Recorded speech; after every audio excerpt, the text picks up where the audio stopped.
বিদ্যুৎপৃষ্ট হয়ে মৃত্যু হলো দুই মহিষের এবং প্রাণে বাঁচলেন মহিষ মালিক। মর্মান্তিক ঘটনাটি ঘটেছে পুরাতন মালদা পৌরসভা 4 নম্বর ওয়ার্ডের কালাচাঁদ হাই স্কুলের পেছনে বাগানপাড়া এলাকায়। রাত্রি থেকেই ঝোড়ো হাওয়া এবং বৃষ্টি শুরু হয়, চলে সারা রাত ধরে এবং এখনো রাস্তায় বিদ্যুতের তার ছিঁড়ে পড়ে রয়েছে। ভোর 5টা নাগাদ 4 নম্বর ওয়ার্ডের বাসিন্দা গণেশ যাদব কয়েকটি মহিষ নিয়ে ফাঁকা মাঠে চড়াতে যাচ্ছিলেন, কিন্তু রাস্তায় যেতে যেতে আচমকা দুটি মহিষ মাটিতে লুটিয়ে ছটফট করতে থাকে। এই ঘটনা দেখে মহিষের মালিক এগিয়ে যেতেই তিনিও বিদ্যুতের তারে বিদ্যুৎপৃষ্ট হন। কোনো ক্রমে সেখান থেকে পালিয়ে প্রাণ রক্ষা পান। ঘটনার খবর পেয়ে ঘটনাস্থলে পৌঁছায় পুরাতন মালদা পৌরসভা 4 নম্বর ওয়ার্ডের কাউন্সিলর নির্মল অধিকারী। তিনি সঙ্গে সঙ্গে বিদ্যুৎ দপ্তরের খবর দেন এবং বিদ্যুৎ দপ্তরের কর্মীরা এসে বিদ্যুৎ বিচ্ছিন্ন করে পরিস্থিতি স্বাভাবিক করে। ভোট দিয়ে যাচ্ছিলাম কখন?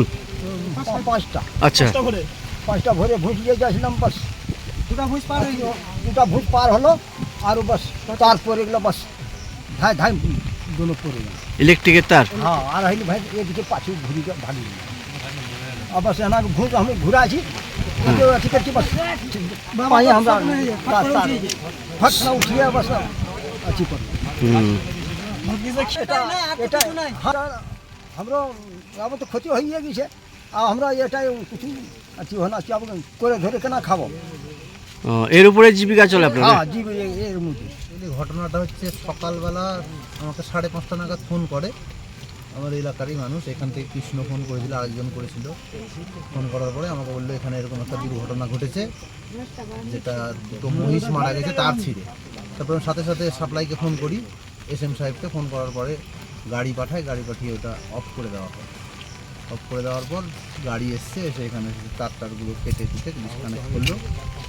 এখানে শর্ট সার্কিট থেকেই এটা হয়েছে, সম্ভবত প্রাকৃতিক দুর্যোগের জন্য।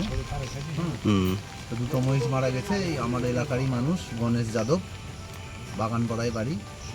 ও সকাল 5টায় যাচ্ছিল মহিষ চড়াতে, গিয়ে দুটো মহিষ মরার পরে বাকি মহিষগুলোকে ঘুরিয়ে নিয়ে গিয়ে বাড়িতে প্রাণে বেঁচেছে।